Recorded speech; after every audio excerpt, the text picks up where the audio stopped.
Una Biblia, siempre de verdad es muy bueno tener una Biblia con nosotros.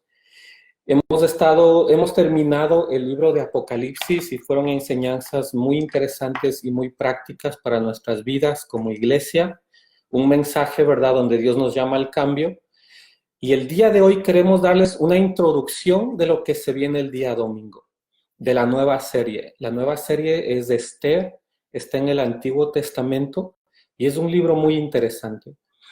Una de las características de este libro, dicen los estudiosos, ¿verdad?, que pues aquí en el español ni en las lenguas originales nunca se pronuncia la palabra Dios o Jehová o Adonai, como los hebreos se dirigían a Dios.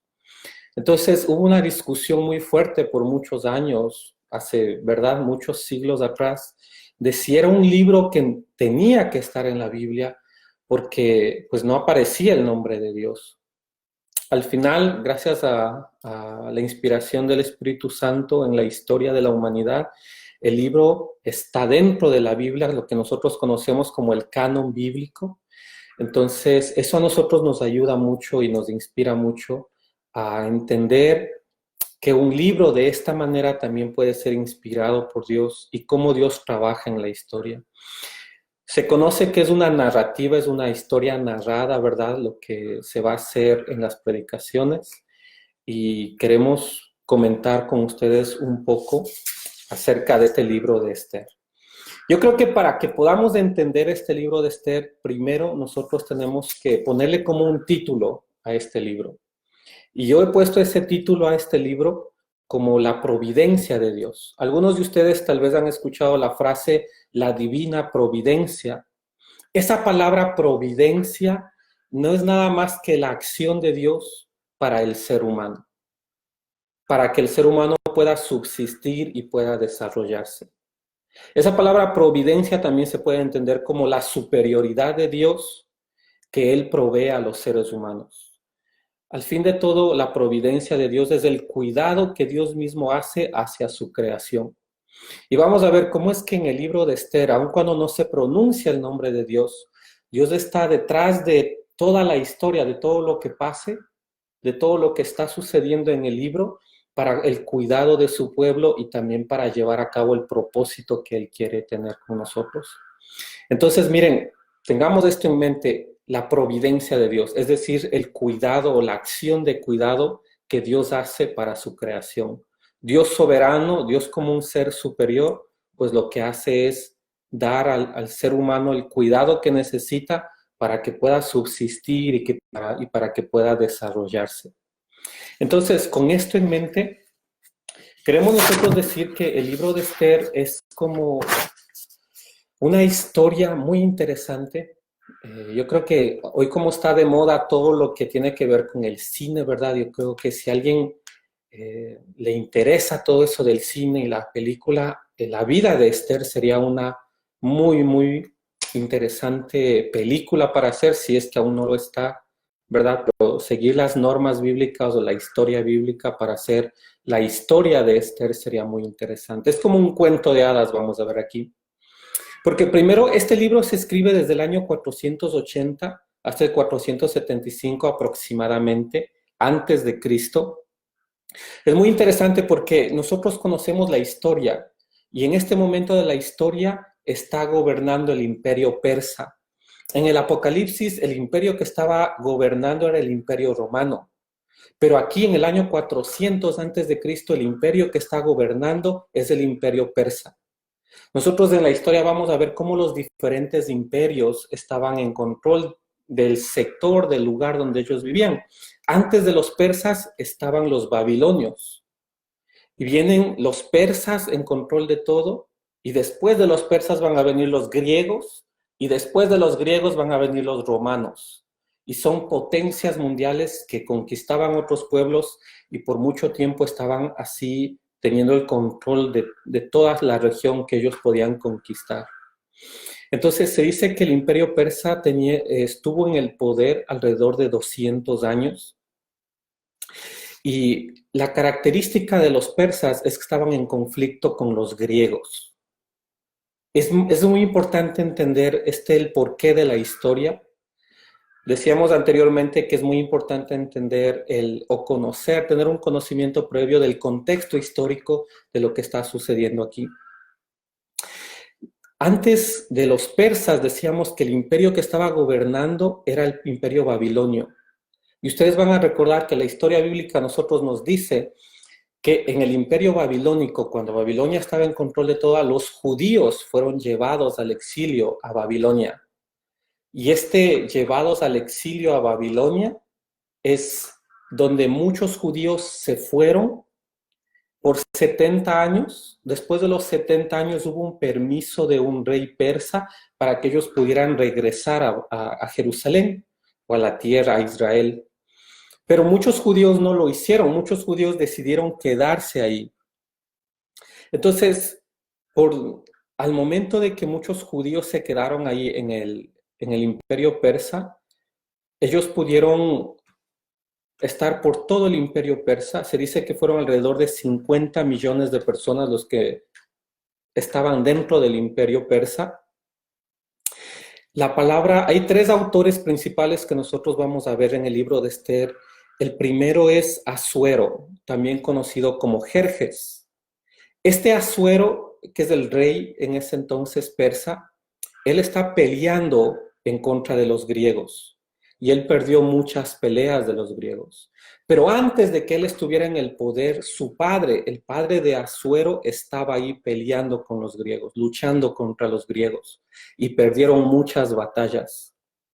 Entonces, Esther se va a ver envuelta de toda esta situación histórica. Y vamos a ver cómo es que este conflicto entre los persas y los griegos hicieron que el rey Asuero tomara varias decisiones donde se ve afectada o incluida Esther. Entonces, hay 4 cosas que queremos mencionar como introducción a este libro de Esther. El primero es que el libro empieza describiendo la expansión del imperio persa. Todo el capítulo 1 habla sobre cómo los persas alcanzaron conquistar varios pueblos, cómo su imperio y su poder se extendió. Se menciona que en este periodo del año 480 a.C., el rey Asuero llamó a una cumbre militar para derrotar a los griegos, para prepararse para la guerra. Esa reunión duró alrededor de 6 meses. Pero cuando terminaron la reunión, hicieron un banquete, una fiesta por 7 días. Esta fiesta obviamente estaba con... Las fiestas se describían en la antigüedad, ¿verdad? Con mucha lujuria, con mucho vino, con mucho alcohol, con muchas cosas negativas de lo que involucraba una fiesta. Entonces, en esta fiesta cuenta el libro como introducción, ¿verdad? La primera parte cuenta que el rey Asuero llamó a su esposa, Basti se llama la esposa del rey Asuero en ese entonces, y llamó para que desfilara delante de toda la gente que estaba en la fiesta. Se dice que Persa tenía muchos príncipes y varios comentarios van a decir que el rey Asuero llamó a la esposa de la reina para que desfilara. Muchos comentarios dicen, le pidió que desfilara desnuda delante de todos sus príncipes. Y pues la reina se negó a hacer eso. Comentarios también van a decir que la reina lo que estaba es embarazada. Y el hijo de esta reina, Basti, se llamaba Artajerjes. Entonces, cuando la esposa de Asuero desobedeció esta orden, eso era como desobedecer un mandamiento del rey. Y pues al rey obviamente no le gustó eso. Desobedecer a un rey en ese periodo de tiempo, en ese tiempo era como, ¿verdad?, condenado a la muerte solamente por desobedecer al rey. Entonces ella como se negó a desfilar delante de todos los príncipes en su fiesta, Asuero, el rey, la destituyó, la envió al exilio, la olvidó, dejó de ser reina Basti solamente por negarse a ese capricho del rey. Entonces, Asuero lo que hace es que anuncia que se va a conseguir una nueva reina. Ese es como el primer espacio, el primer periodo de la historia de Esther. Entonces, cuando los persas estaban en conflicto con los griegos, ellos lo que hacen es crear una estrategia y se reúnen 6 meses para esto. Al final de estos 6 meses terminan con una gran fiesta que duró 7 días. Y una de las características de esta fiesta es que el rey Asuero pidió a su esposa que desfilara delante de todos. No sabemos de qué manera pidió que ella desfilara, no sabemos si realmente estuvo embarazada la reina Basti, pero el hecho de que el rey pidiera a su esposa hacer eso nos da una idea de cómo era el rey y qué clase de persona, ¿verdad? Qué carácter o de qué manera él estaba guiando al pueblo. Entonces, cuando la esposa se niega, él anuncia que se va a conseguir una nueva reina, el primero. Hay una segunda cosa importante para entender este libro, es que después de toda esa fiesta pasaron 4 años sin reina, el imperio persa. Porque 2 años el imperio persa se demoró y quería su estrategia para conquistar a los griegos. 2 años en hacer eso. Después de los 2 años, Asuero lo que hace es regresar a Susa, donde era la ciudad donde estaba el palacio del rey. Y pidió ellos, el rey persa, Asuero, pidió que de todas las regiones del imperio persa vinieran las doncellas al palacio de Azusa, la casa del rey, para que de ahí se escogiera una reina. Si nosotros decimos que hubieron 50 millones, los comentarios dicen que hubieron 50 millones de personas en el imperio persa, se asume que 25 millones posiblemente eran mujeres. Y dentro de todo esto, como decíamos en un inicio, habían judíos o descendientes de judíos. Entonces, Esther y Mardoqueo van a ser los descendientes de unos judíos. Antes, unos siglos antes de esto, los judíos fueron llevados al exilio por un rey llamado Nabucodonosor, que era el imperio babilonio. Ese imperio babilonio que llevó a todos los judíos al exilio, ¿verdad?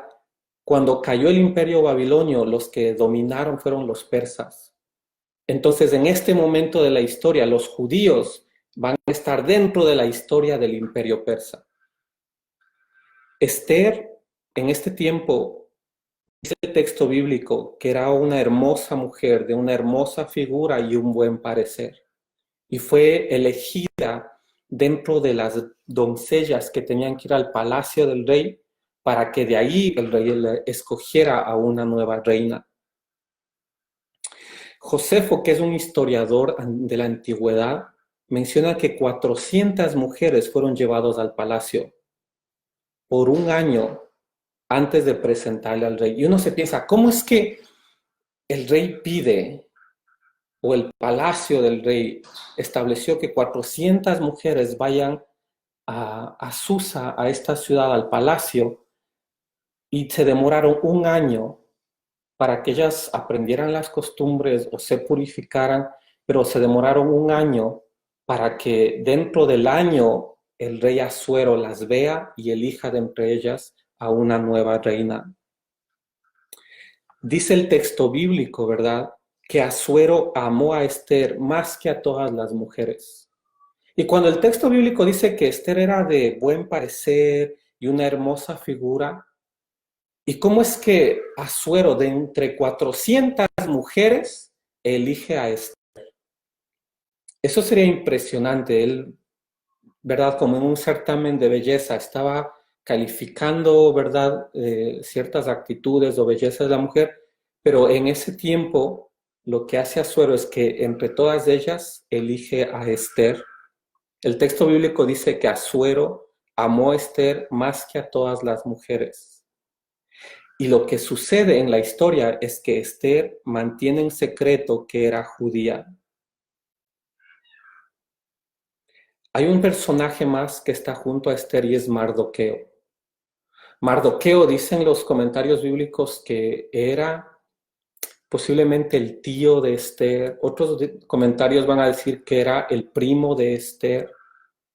Pero él siempre aparece también en la historia bíblica dando consejos a Esther, y él le aconseja que manteniera en oculto que es judía, porque lo que caracterizaba a este pueblo es el odio que había en contra de los israelitas o en contra de los judíos. Si Esther manifestaba que era judía, pues hasta ahí llegaba, ¿verdad? Todo lo que estaba sucediendo no iba a poder tener esa oportunidad de poder ser reina de Persia. Y nosotros vamos a ver más adelante cómo es que todo esto que está pasando, Esther, en este momento, que seguro no fue fácil, que sea tomada, ¿verdad?, obligada a participar en esto para poder ser reina de Persia, ¿cómo es que todo esto en un futuro va a ser utilizado para que el mismo pueblo de Dios no perezca o no sea destruido? Entonces, hay una tercera cosa que queremos comentarles acerca de este libro. Es que Mardoqueo, que era el primo, siempre estaba cerca del palacio. Él cuenta la historia que en un tiempo él escuchó a varios oficiales del rey que querían matarlo al rey. Mardoqueo lo que hizo fue avisarle a Esther y Esther le avisó al rey. Toda esta historia fue registrado para que se recompensara la lealtad y para que se castigara la traición. En varias ocasiones, Esther lo que va a hacer es, en esa posición en la que Dios la puso, en esa posición, Mardoqueo le avisó ciertas cosas, atentados en contra del pueblo de Israel, y Esther, en su posición, pudo ayudar a que esos atentados no se cometieran. Amán, que es otro personaje que aparece en la historia, es un oficial del imperio, posiblemente es un príncipe del imperio persa. Él tenía un odio hacia los judíos, porque se mencionan en los comentarios que él era un descendiente de Agageo y odiaba a Mardoqueo por ser judío. Habían los amalecitas, tenían un rey que era Agag. Saúl en algún momento tuvo la oportunidad de eliminar o de matar a Agag y no lo hizo. Después, en 1 Samuel 15, ¿verdad? Nosotros vamos a ver cómo es que el profeta condena a Agag. Pero muchos siglos antes empezó este problema entre los amalecitas y los judíos. Y aquí Amán es un descendiente de los amalecitas. Los comentarios mencionan que este es el motivo por el cual Amán estaba odiando a Mardoqueo. Y también porque Mardoqueo no se postraba ante él, no le daba el honor o el reconocimiento que Amán, por ser príncipe, merecía o quería tener. Entonces, este conflicto de Amán haciendo complots en contra de los judíos para matar a los judíos, pero al mismo tiempo Mardoqueo, que estaba cerca de Esther en todo momento, cuidando de ella o aconsejándole a ella, estaba en una posición donde escuchó muchas cosas, los atentados en contra de los judíos, y le dio a conocer a Esther todos esos atentados. Y Esther, desde su posición como reina, lo que hizo fue eliminar esos atentados para que su pueblo, los israelitas o los judíos, no fueran exterminados. Todos los atentados que tenían en contra de su pueblo, en contra de los judíos, eran atentados para eliminar la raza judía o eliminar a todo el pueblo judío. Pero Esther, desde su posición, pudo intervenir para que eso no sucediera. Y uno se pregunta, ¿pero dónde está Dios en este momento, en toda esta historia, en toda esta narrativa? ¿Dónde está Dios? Y Dios está inmerso en la historia. Dios está en control de todo. Dios pone a las personas en posiciones para que desde esas posiciones se cumpla el propósito que Dios quiere tener.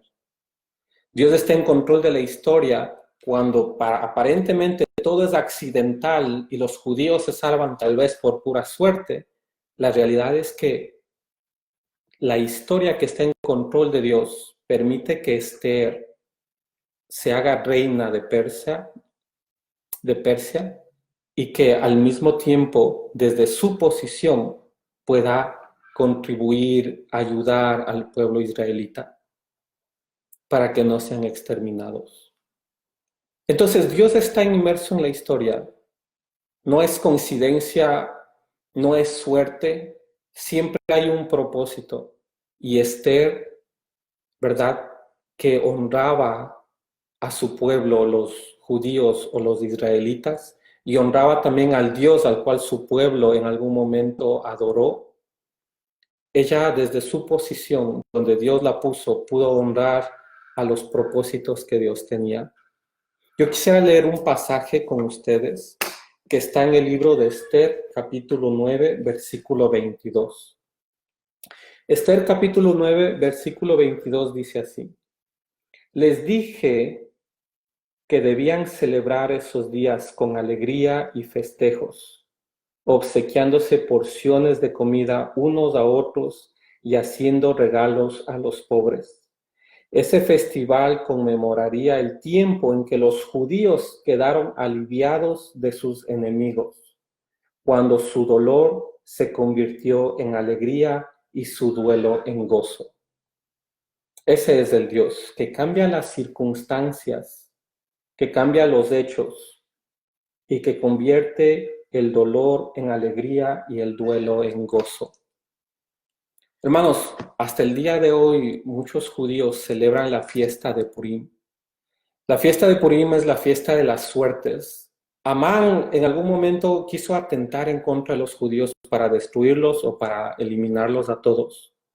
Y por la intervención de Esther, ese plan no se llevó a cabo. Y en conmemoración a que Esther ayudó a salvar al pueblo judío, ¿verdad? Se conmemora esa situación con la fiesta de Purim. Pero todos estos atentados que el pueblo de Israel estaba sufriendo se basa, ¿verdad? Uno diría, pues uno puede ver que este texto relata cómo es que ellos se sintieron. El festival conmemoraría el tiempo en que los judíos quedaron aliviados de sus enemigos, cuando su dolor se convirtió en alegría y su duelo en gozo. Hermanos, si nosotros pensamos una vez más lo que decíamos al inicio acerca de la providencia de Dios, la providencia de Dios es ese acto de cuidado que tiene para el ser humano. Es cuando el ser humano puede desarrollarse y puede sobrevivir porque Dios lo está cuidando. ¿Qué sería de nuestras vidas si Dios se apartara de nosotros? ¿Cuál sería el resultado si Esther nunca hubiese llegado a esa posición de reina? ¿Cuál sería el resultado si Mardoqueo nunca hubiese estado cerca de Esther para aconsejarla o advertirla? ¿Cuál sería la historia hoy? Seguramente todos los judíos hubiesen sido eliminados en aquel entonces. Pero una vez más, es Dios en control de toda la historia.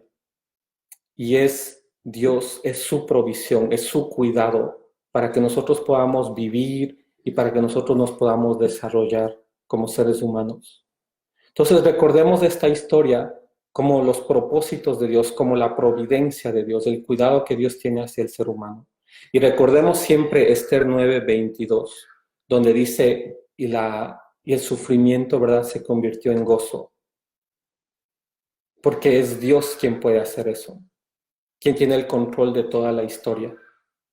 Entonces, hermanos, ha sido como una breve introducción de lo que es el libro, de lo que está hablando el libro, y pues las próximas semanas vamos a hablar sobre varias enseñanzas que el libro nos da a nosotros. Hoy hablamos de un panorama, ¿verdad?, amplio de la situación histórica del libro y de lo que él está hablando.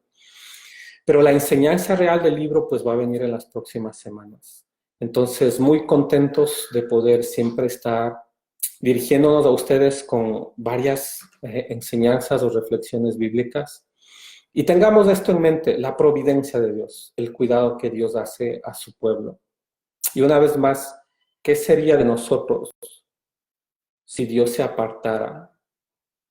¿Qué hubiese pasado con el pueblo de Israel si Esther nunca hubiese estado en la posición donde Dios la puso. Es Dios en control de la historia. No son coincidencias. Es Dios siempre guiando al pueblo para cumplir sus propósitos. Y como diría es en el libro de Esther, Él es quien nos ha aliviado de todo lo malo que podría haber pasado. Es Dios quien nos ha aliviado. Que el dolor se ha convertido en alegría y que el duelo se ha convertido en gozo. Cuando nosotros entendemos y asumimos que es Dios quien está en control de todo. Entonces, esta ha sido una pequeña introducción al libro de Esther. Y una vez más les agradecemos a todos que nos acompañan y también los esperamos el día domingo a las 10:45 y vamos a hablar sobre la primera enseñanza que nos da el libro de Esther. Y pues anhelamos que usted nos mande sus peticiones de oración, que puedan comentar sus peticiones de oración y vamos a orar por todos ustedes. Que Dios nos permita vernos el día domingo y que Dios nos guíe, ¿verdad?